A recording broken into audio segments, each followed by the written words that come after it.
In the Voice of Russia World Service, welcome to another edition of the Christian Message from Moscow.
What is the difference between political correctness and tolerance?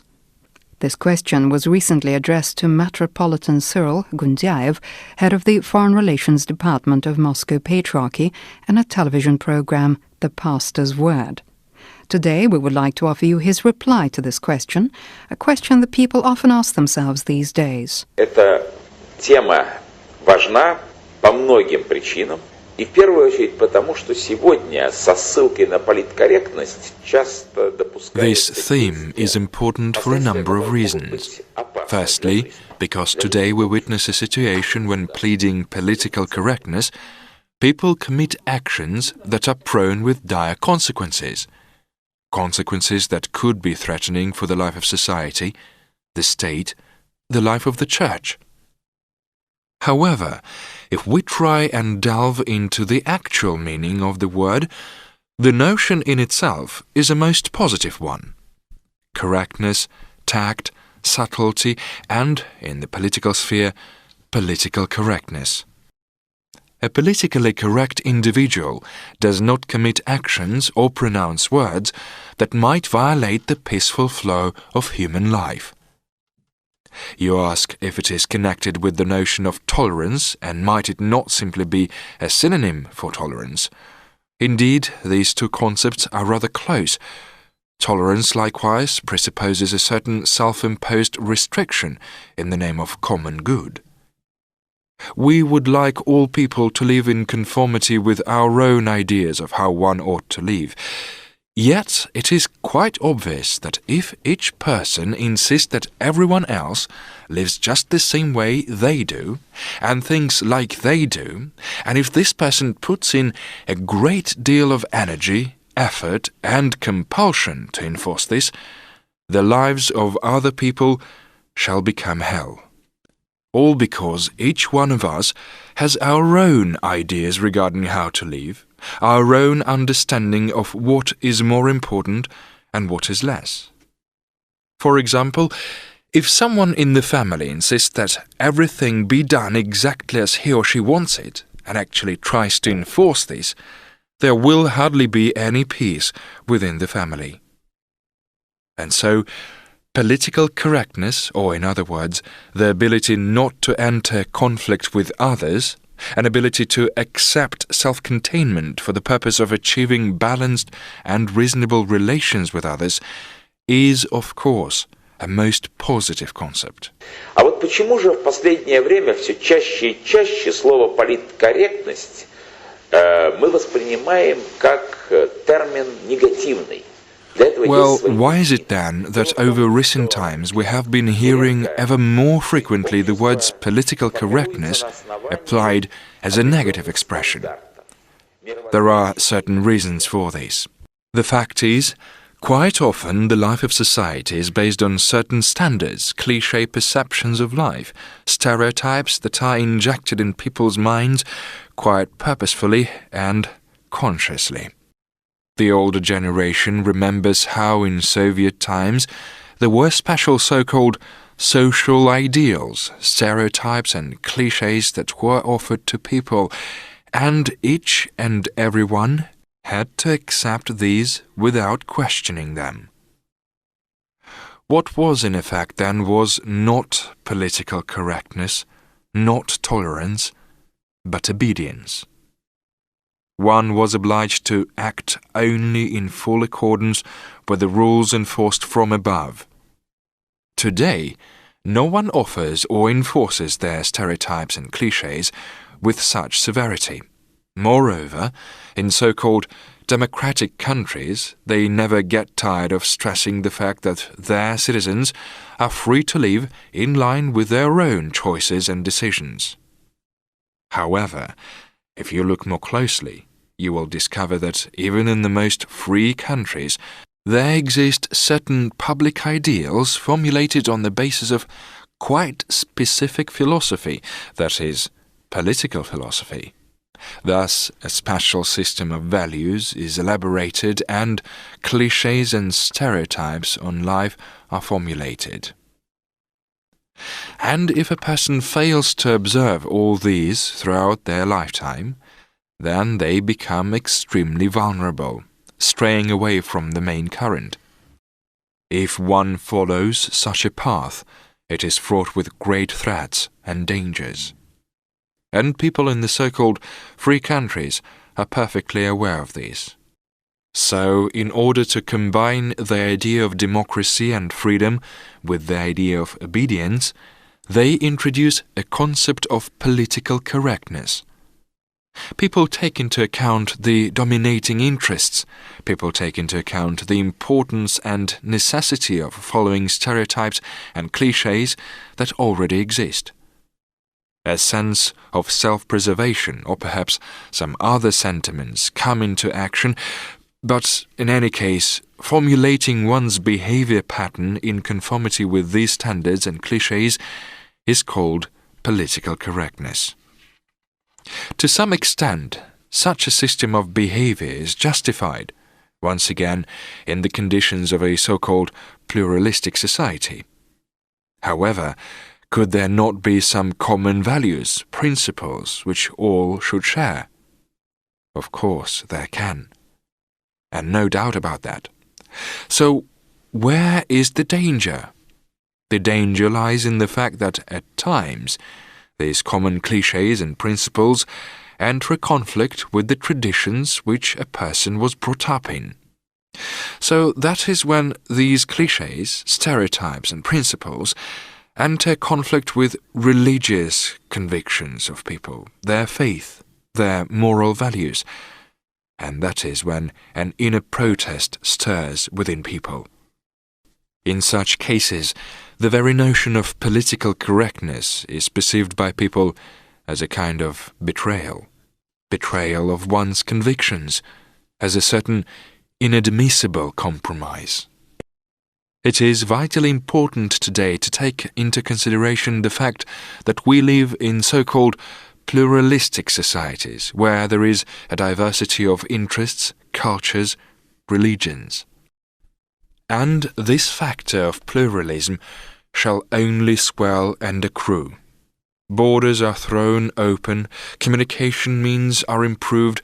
Already today there are practically no boundaries left, if via the internet you can be connected with any point on the globe, and journeys to various destinations become ever more accessible and technically more comfortable and simplified.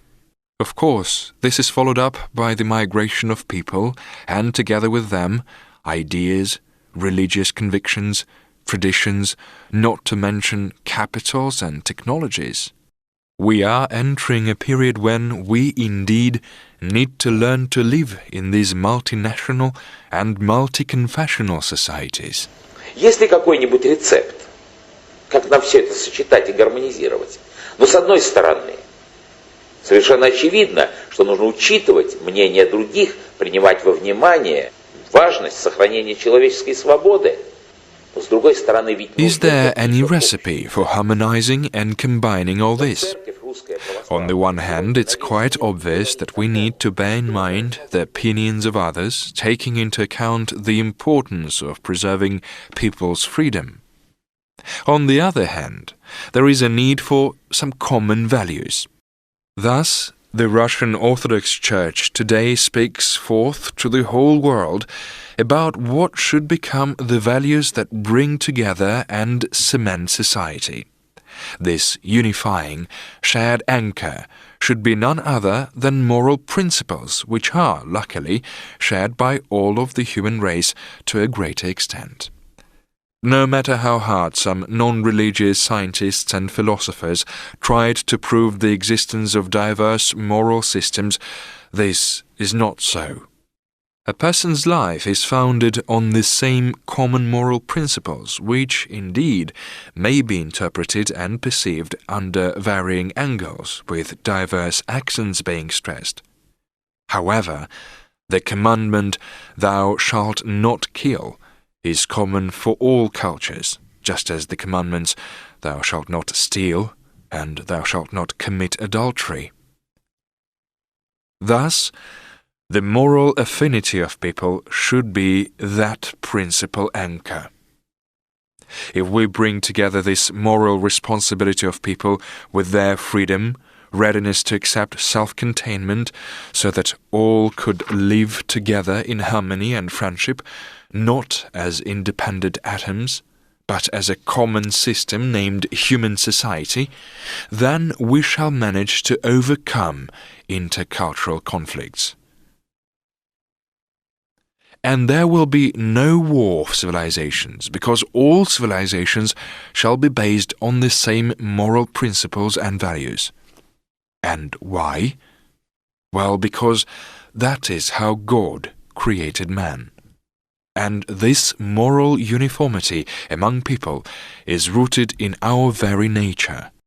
The Lord Himself suggests to us what we should base our human society on. What should the laws be like for people to execute them? All laws should conform to this moral concept given us by God, and only then shall the laws be carried out in full. The tolerance shall become transformed from a reservedly negative notion into a positive one.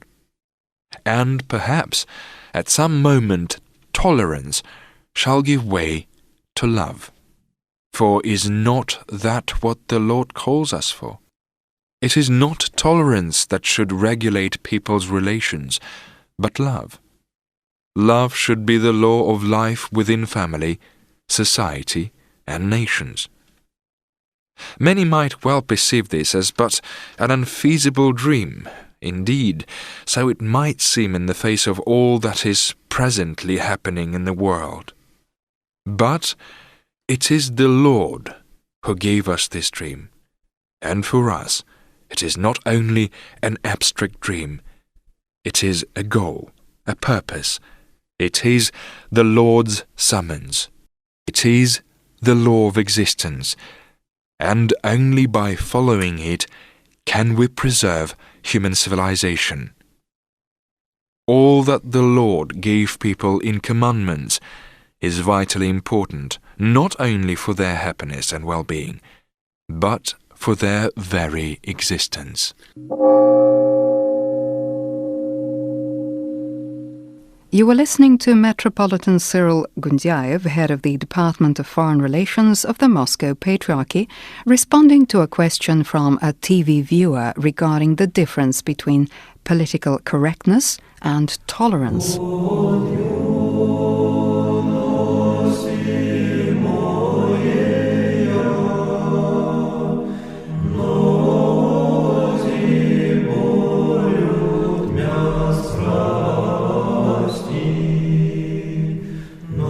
And there we end another edition of The Christian Message from Moscow. It was directed by Vladimir Dyomin, editor of text and music Tatiana Shvitsova, our sound engineers Nadezhda Smirnova and Yelena Gashenikova, and your hosts Svetlana Yakimenko and Pavel Novichkov. All the very best to you. May God save you from all evil, visible and invisible. We leave you with recordings of Russian Orthodox music.